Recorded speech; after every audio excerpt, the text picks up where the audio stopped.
Ready? All right. So I wasn't always a loser. I started out a pretty happy kid. I lived with my mom, my dad, my brother in a white house with a white picket fence in western Massachusetts. But like most kids, I longed for some things. I longed for things I either couldn't have or didn't have. Like I wanted a cowlick in my hair. I wanted to play the flute really well. I wanted good grades. But really what I wanted more than anything was to feel normal. And to me, feeling normal meant feeling American. So when I was little, I didn't notice my family was different. It wasn't until I started to get to around 10 or 11. And it was pretty obvious once I started noticing. My mom's French, which means she speaks with an accent, she speaks with her hands.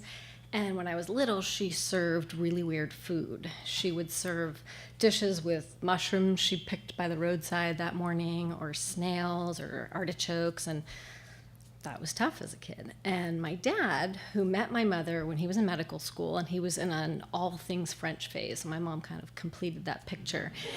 And they went on a blind date and got married, and my dad was a doctor by day, but he was an artist by his true passion, and he wove these tapestries and hung them all around the house. And there was a capillary under a microscope, there was spring and winter over here, and that was all we had for decorations, were these tapestries. And his like pièce de résistance was this 8x10 that was of Fidel Castro's face. And he took his fatigues from Vietnam and shredded them, and it was his face on a TV screen, and the border was his Vietnam fatigue. So my parents were socialist, communist, sort of revolutionary people. They took us to protests, to parties to honor Che Guevara, and I started to realize that not everybody did this stuff, as time went on. So that's my life, and I'm in 6th grade in one day, and went to a sleepover. My dad pulls up in our big yellow fake wood-sided station wagon, and I hop in the back, and he and my brother in front. And no sooner do we pull out of the driveway and we start driving, and he says, "So I have 2 things to tell you guys. The first one is the reason I haven't been feeling well, I finally went to the doctor, and it turns out that I have cancer." So I'm sitting in the back, and I'm like, whoa, and I'm frozen, and I can't hear him anymore, and I'm looking to see my brother's face, but he's looking out the window. I can see like the red on the side of his face, on his cheek, and I'm just frozen. And I'm thinking, wait, what did he say? Start over, go back. No, wait, don't stop talking. But he's still talking, and he's talking, and he's talking. I finally catch my breath, and I go back into the car where we are, and just in time to hear my dad say, "So I thought we should go get a puppy." I'm like, okay, so we do. We go get a puppy, and we go home with the puppy and the cancer. And my parents had recently reconciled after a brief separation, so we were now living with reconciliation, cancer, and puppy. And life was chaotic, and it was it was like having landmines everywhere. We didn't want to make eye contact because we'd always be afraid something would go too deep or get too scary. So it was a tricky time. And then I started junior high in the fall. So in my town, that meant 5 elementary schools that came together, and that meant that the social structure, right, was completely taken apart, and girls from each school were sort of plucked and put into this new exclusive popular group, of which I was not a part. But I wanted so badly to be in that group, and I did everything they did, right? I got the Jordache jeans, but I had them on layaway, and it wasn't until I made my last payment and showed up and everybody was wearing Gloria Vanderbilts, and I was like, or I'd cut my hair, but I had curly hair, so it didn't do all the flips and things it needed to do. So I was doing these virtual somersaults, just trying to get in, but to no avail.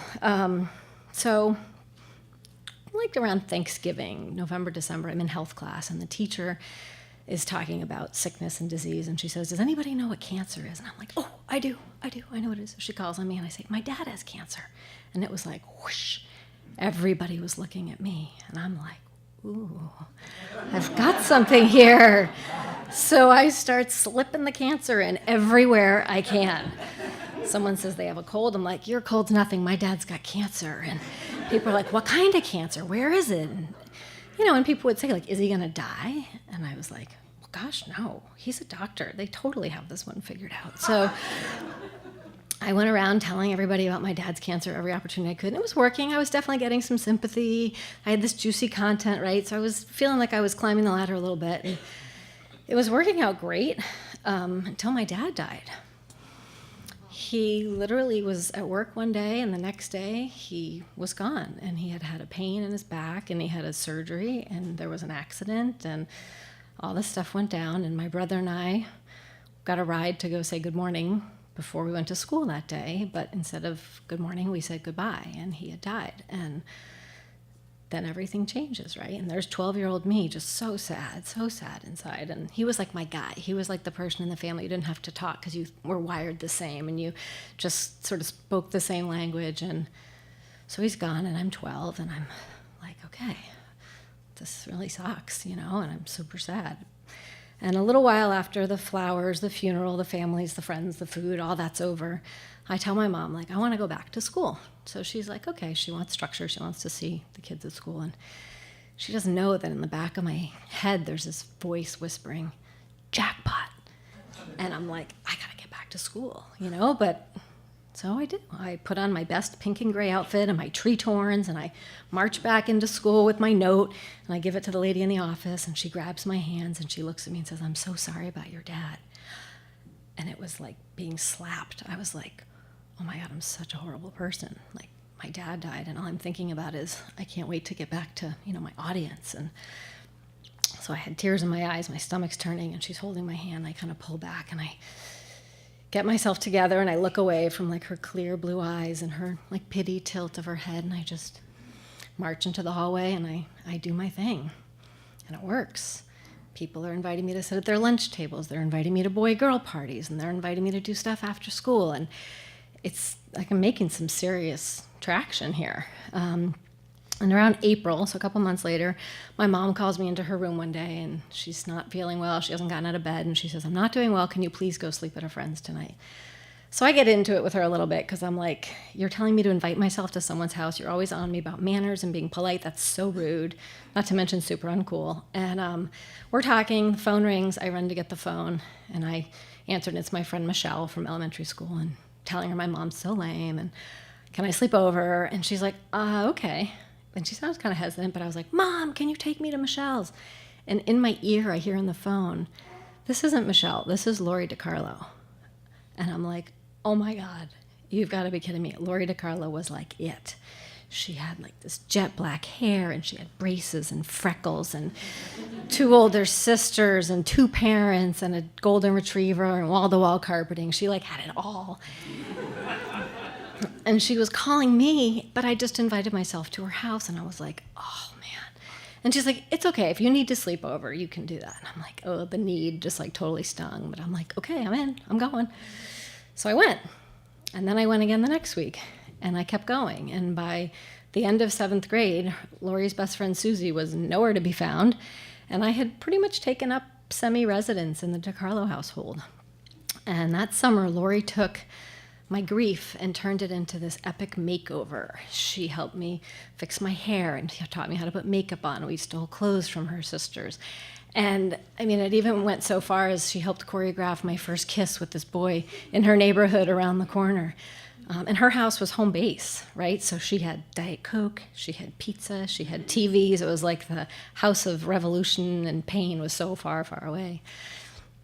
And I learned about 20 years later that Lori's parents forced her to call me that day. They knew she had a sort of hurting classmate, and wouldn't it be nice to offer your hand in friendship? And little did they know that 35 years later, that friendship would still be growing and evolving and a huge part of our lives.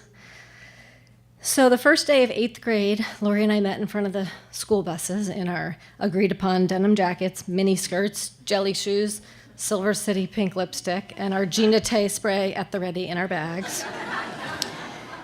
And we walked through those big blue metal industrial doors into the junior high, where she handed me off to that inner circle who received me without question and with enthusiasm. Thank you.